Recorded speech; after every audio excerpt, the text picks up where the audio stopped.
এই যুদ্ধক্ষেত্রে মাতৃভূমির প্রতি ভালোবাসার আত্মত্যাগের আগে এরকম অনেক উদাহরণ আমি দিতে পারি বিশ্বরাম, যাতে প্রমাণ হয় দেবীপ্রসাদ নাটোরের সিংহাসনে বসার যোগ্য নয়। আর এখানে বলিদানের প্রসঙ্গ কোত্থেকে আসছে? কিসের রাজরক্ত? রামকান্ত ততখানি এই রাজ পরিবারের যতখানি দেবীপ্রসাদ। মার্জনা করবেন রঘুরাজ, কিন্তু আমার মনে হয় কোথাও একটা আপনার ভুল হচ্ছে। কালিকা অকালে চলে গিয়েছিল, যার জন্য রামকান্ত এসেছিল, তাকে দত্তক নেওয়া হচ্ছে। এই একখানা হক কথা কইছো, একেবারে ঠিক কথা। আরে বাবা, দুধের স্বাদ কি আর ঘোললে মেটায়? না, কখনো না। অসাধারণ পিসি ঠাকমা। মহারাজ যুদ্ধক্ষেত্রে নিজের প্রাণ অব্দি দিয়ে দিলেন, কিন্তু আপনার আপন হয়ে উঠতে পারলেন না, আপনার নিজের হয়ে উঠতে পারলেন না। এই মেয়ে, মানলাম তুমি স্বামী শোকে আছো, তা বলে কি তুমি যা তা কথা বলবে নাকি? লঘুগুরু জ্ঞান করবে না? এ কিন্তু অন্যায়। এত বড় বড় কথা কয়ও নি। না খুড়িমা, এই অন্যায় নয়। অন্যায় কি আপনি জানেন? মহারাজের এই আকস্মিক মৃত্যু।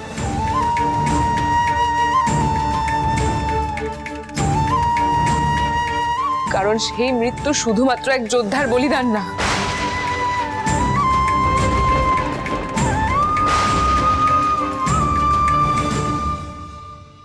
এ কথার অর্থ কি বাবানিমা?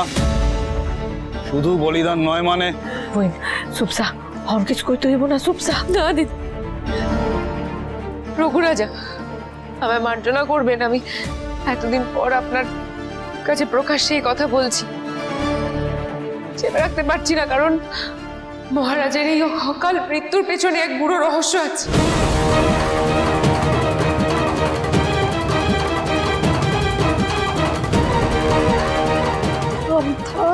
কিছু কইতে হইব না।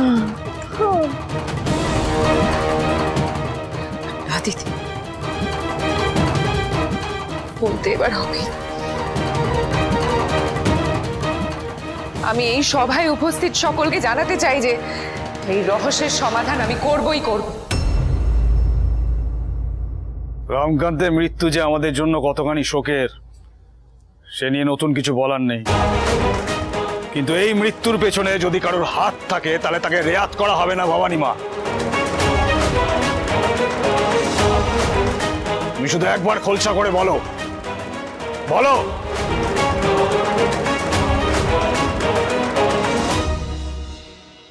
না বৌঠান, না, প্রমাণ নেই আমাদের হাতে।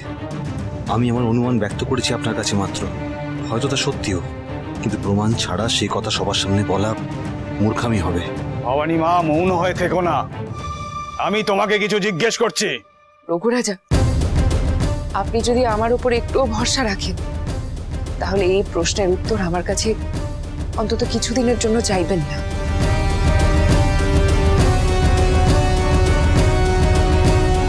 আগে আমি প্রমাণ হাতে পাই, কারণ প্রমাণ হাতে নিয়েই কথা বলতে আমি বেশি স্বচ্ছন্দ, এবং আমি তাই করব।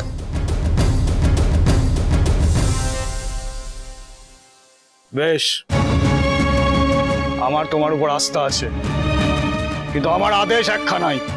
প্রমাণ পেলে তুমি আর এক দণ্ড চুপ করে থেকো না।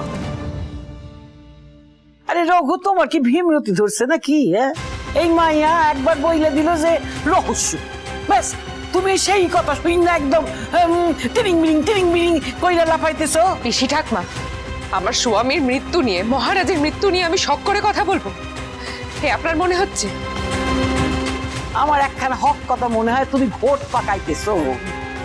তুমি ওই সিংহাসনের লোভে জীব লক লক লক লক করতে আছে, তাই জন্য তুমি এখন সবকিছুতে একটা ঘোট পাকাইতেছো।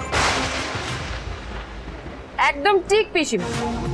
এতক্ষণে কেউ একজন হক কথা কয়েছে। আমার পেশার যদি এই নাটোরের রাজা হয়, তাহলেই তো সব সমস্যার সমাধান হয়ে যায়, তাই না? আর এখানে উপস্থিত সবাই তো জানে যে আমার বাচ্চা এই নাটোরের জন্য কত কিছু করেছে। কত কিছু করেছে। তাকে বিনা কারণে নির্বাচনে পাঠানো। ওই আমার বাচ্চা তো কোনো কথা কয়নি। এখন কে জানে আমার বাচ্চা কোথায় ঘুরে ঘুরে বেড়াচ্ছে। শুনতে পাচ্ছেন উজির এক অসহায় মায়ের কান্না, তার সন্তানের প্রতি হাহাকার শুনতে পাচ্ছেন আপনি?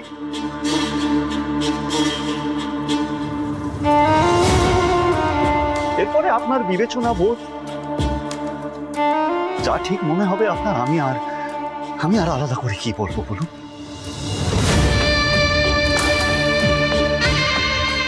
ব্রাহ্মণরা কি বলছেন সেটাই দেখার এখন শেষ পর্যন্ত। ভবানী সিংহাসনে বসবো না, দেবী প্রসাদী যজ্ঞ।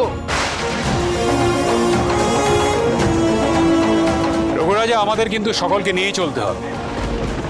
ব্রাহ্মণ কৌল তো ভবানী মার বিরুদ্ধে। বিষয় প্রজারা, আমি তো আপনাকে কখন থেকে বলছি আপনি প্রজাদের ডাকুন, প্রশ্ন করুন। আপনি বিচক্ষণ মানুষ রঘুরাজা। আপনার মনে হয় যে এই পুরুষ অধ্যুষিত সমাজে একজন নারীর শাসন কেউ ভালো চোখে দেখবে, মেনে নেবে? আর জনে জনে ডেকে তাদের মত জানার মতন সুযোগ আর সময় কোনোটাই কিন্তু আমার কাছে নেই। তাই এক্ষেত্রে আমি আপনার বিরোধিতাই করছি, আমায় ক্ষমা করবে। আমি জানি যে আপনি ভবানী মার প্রতি কতটা স্নেহশীল, কিন্তু আমি এক্ষেত্রে নিরপেক্ষ। আর সেই নিরপেক্ষতা এবং আমার অভিজ্ঞতা থেকেই আজ আমি চূড়ান্ত সিদ্ধান্ত নিয়েছি।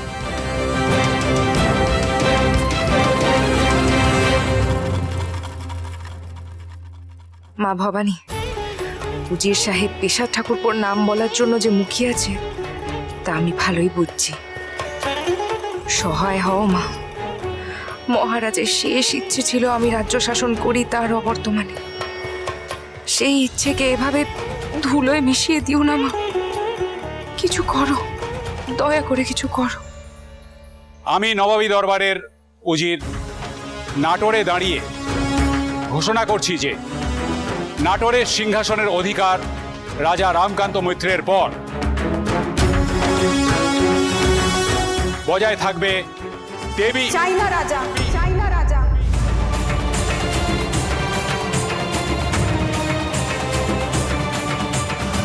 প্রণাম নেবেন সকলে। আপনাদের সবার অনুমতি ছাড়াই আমাদেরকে এখানে আসতে হলো।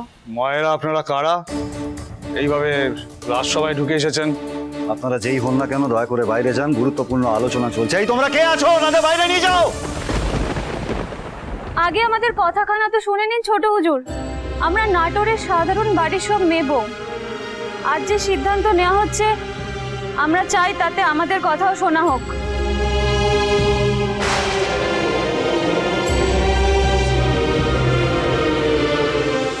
আচ্ছা, চমৎকার। আমাকে মার্জনা করবেন, আমি বুঝতে পারিনি, আমার ভুল হয়ে গেছে।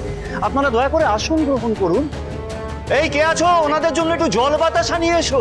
আপনারা দয়া করে আসন করুন। তামাশা চলছে তো এখানে, তামাশা চলছে এখানে। রাজা নির্বাচন হচ্ছে, রাজা নির্বাচন। আর আপনারা রাজা নির্বাচনের কি বোঝেন? বেরিয়ে যান এখান থেকে। বিশ্বরাম, ওনারা নাটোরের আম জনতা, ওনারা আছেন বলেই আমরা আছি। লজ্জা করছে না তোমার? ওনাদের নেই নাটোর। যদি ওনারা না থাকেন কাকে নিয়ে রাজত্ব চলবে? রঘুরাজা কি বলেন আপনারা শুনলেন তো সকলে। এবার আপনারা আপনাদের মতামত জানান। প্রবেশ করার সময় আপনারা কি বলছিলেন যেন? রাজা চান না, রানী চান, তাই তো? হ্যাঁ, আমরা সবাই নাটোরের ঘরের মেয়ে রাজ রাজেশ্বরী রানী ভবানীকেই চাই এই সিংহাসনে।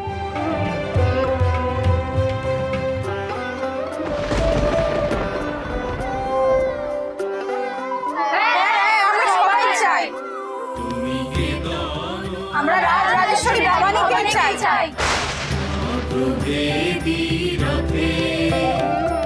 মা, এ তুমি কি করলে মা? এইভাবে জনমতে জিতিয়ে দিলে আমায়।